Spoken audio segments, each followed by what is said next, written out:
કેમ છો મિત્રો? મજામાં?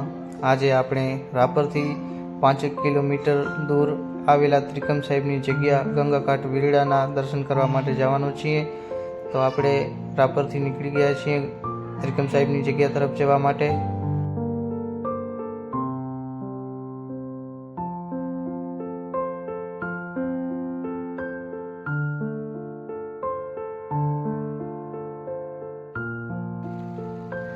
મિત્રો, રસ્તામાં એક આ તળાવ આવે છે અને આ તળાવની અંદર ઘણીવાર લોકોને મગર જોવા મળ્યા છે.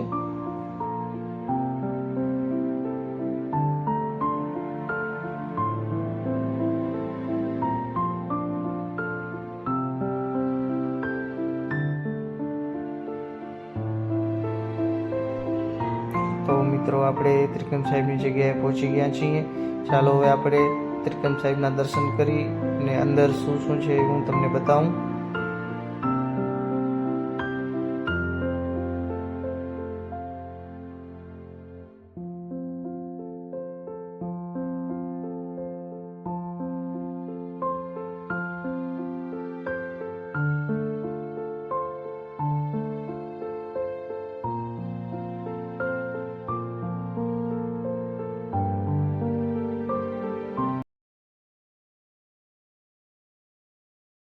ચિત્રોડથી ત્રિકમ સાહેબે જ્યારે સમાધિ લેવાનો સમય થયો ત્યારે પછી એ લોકોને શ્રવણ લોકોને કીધું કે ભાઈ મારે રાપર જવું, સમાધિ મારા ખીમ સાહેબ દરિયા સ્થાને ત્યાં કણે મારે સમાધિ લેવા. ચૈત્ર સુદ 8 ના દિવસે એ લોકો ડોલી લઈને અહીં કને સીધા હાલ્યા. અહીં આવીને તરસ લાગી છે. અહીં કને ખેદડો છે, ત્યાં કને ડોલી રાખી. પાણી ઢૂંઢ્યું પણ ક્યાંય મળ્યું નહીં. ઓલા લોકોએ વિચાર કર્યો કે ભાઈ પાણી તો ક્યાંય જડ્યું નથી, પણ હવે આપણે ચાલતા જાય, જે થાવું હોય થાય, દાડો ત્રિકમ જેમ કરે એમ બરાબર છે. ત્રિકમ સાહેબ સાક્ષાત પોતે આમથી ડોલી ભરી કમડર ભરી પાણીનું પૂછ્યું કે ભાઈ શું છે આ, શું છે કે અમારા સાહેબ સીધાવી ગયા, સમાધિ લીધી, ડોલી અમારે રાપર લઈ જવાની, પાણી ક્યાંય મળ્યું નથી, તરસ બહુ લાગી છે, ચૈત્ર મહિનો ઉનાળો તડકો છે. અરે મૂર્ખના જામો, પાણી તો આ ભર્યું, હું ભરીને જ આવ્યો. કે ક્યાં કને બાપુ? અરે આ ગંગા ઘાટ છલે રહ્યો વીડો, કે તમે જાઓ. બોલા લોકોએ કહેલા ભાઈ તે જોયું હતું? એમ કરી 5 જણે પૂછ્યું કે ભાઈ આ તો અમે જોયું હતું પણ અમને ક્યાંય મળ્યું નહીં. ત્યાં કને એ લોકો પાણી પી કમ્પ્લેટ થઈ વિસામાં ખાઈ હાલતા થયા. જોયા કે ભાઈ આ સાધુ હતો ક્યાં ગયા? ત્રિકમ સાહેબ પોતે પછી અલોકી થઈ ગયા. અલોકીથી રાપર ગયા. રાપર ત્યારે એ સમયમાં ભાણ સાહેબ, ખીમ સાહેબ, મોરાર સાહેબ એ સમયમાં રાપરમાં પાદરમાં પહોંચ્યા એટલે કોઈક એક બીજું ભાઈ આ એક અલૌકિક સાધુની ડોલી આવે છે. દરિયાસ્થાનવાળા સાધુએ વિચાર કર્યો કે મારું બેટું ત્રિકમ સાહેબની ડોલી હોય, બીજા કોઈની ના હોય. ખીમ સાહેબ રવિ સાહેબની પાસે આવ્યા સામા.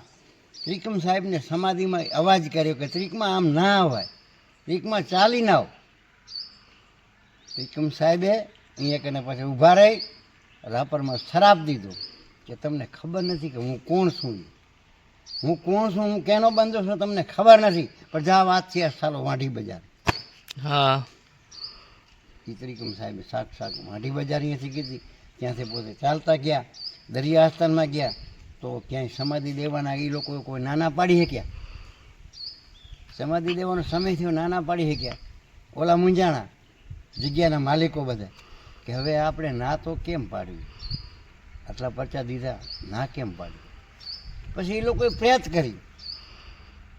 વૃક્ષ એટલે આંબલી, વૃક્ષ ઝાડ ઊભું હતું કે ભાઈ આ તો ક્યાંય જગ્યા તો છે નહીં, તો બારે દો ને સમાધિ. કે બાપુ ભાઈ બારે તો ના પાડી ત્રિકમ સાહેબે સમાધિ દેવાની, અંદર જ છે. તો કે અંદર તો જગ્યા છે નહીં, તો ક્યાં દેશું? કે ભાઈ અંદર તો જગ્યા નથી, બારે દો ને. તો કે ના, કદાપી આમ ને આમ રહેવું પડે, ભલે રહેવું પડે, પણ બારે તો મારા સાહેબે ના પાડી. તો કે ભાઈ આંબલી છે, આંબલી નીચે સમાધિ લો, એટલી જગ્યા છે, બીજી કે જગ્યા નથી. ત્રિકમ સાહેબ સાક્ષાત પોતે પ્રગટ થયા. પ્રગટ થઈને કીધું ઊભા થઈને કે મૈયા 2-3 હાથ પીછે હટી જાય, અમે તેરી ગોદમાં હમાણા. આજે ત્રિકમ સાહેબ રાપરની અંદર આંબલી હાથર મોજી જ છે. હા, મોજી જ દરિયાસ્થાનમાં. દરિયા સ્થાનમાં આંબલી હટી ગઈ, પોતે વચ્ચોવચ્ચ આંબલીના થડમાં સમાધિ લીધી. આપણે અહીંયા કને એક ગંગા ઘાટ વળ્યો છે, હા, તો વાત સાંભળી છે કે એમાં નાવાથી કોઈ પણ પ્રકારના રોગ હોય. આ દરેક ચામડીના રોગ, કોઢિયો હોય, ચામડીનો રોગ હોય, આંખિયામાં કાંઈ તકલીફ હોય, પણ હાલની તારીખમાં આ કરજક જમાનાની અંદર હાલની તારીખમાં મોજી જ છે. ગંગા ઘાટ ત્રિકમ વીડાથી ઓળખાય. હા, હાલની તારીખમાં ચાહે તેવો ચામડીનો રોગ હોય પણ 3 ટાણે આવવું પડે. છેલ્લી ચાલો મિત્રો, હવે હું તમને ગંગા ઘાટ વીરડાના દર્શન કરાવું.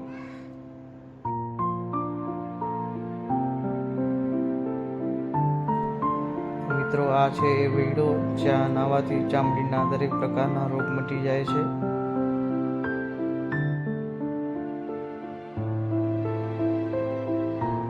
સામે પાણીની અંદર એક મોટો પથ્થર છે જેમાં ત્રિકમ સાહેબનું ચિત્ર બનાવેલું છે.